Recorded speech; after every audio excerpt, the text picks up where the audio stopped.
ആ ക്രിസ്തുവിൻ്റെ സന്നിധിയിലാണെന്ന ബോധ്യം, ആ ക്രിസ്തുവിനെ ഉള്ളിൽ പേറിക്കൊണ്ട് ആ ക്രിസ്തുവിനായി ജീവിക്കുവാൻ തക്കവണ്ണം നാം നമ്മെ തന്നെ സമർപ്പിക്കുന്ന നിമിഷങ്ങളായി തീരണം. പ്രാർത്ഥനയുടെ നിമിഷങ്ങൾ. അതാ ഞാൻ പറഞ്ഞത്, ദൈവാലയത്തിലാണ്. ആരും നിരാശപ്പെട്ടു പോകരുത്. ഉറങ്ങുവാനല്ല ഇവിടെ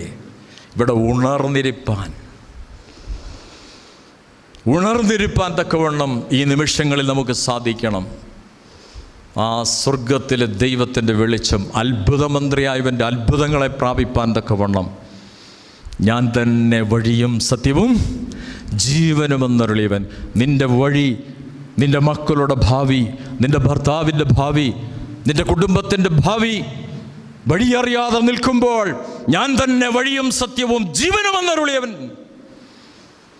അവൻ്റെ ആണിപ്പാടുള്ള കരത്തിൽ മുറുകെ പിടിക്കണം. അവൻ നിന്നെ കൊണ്ടെത്തേണ്ട ഇടത്തേക്ക് നിന്നെ കൊണ്ടെത്തിക്കുക തന്നെ ചെയ്യും.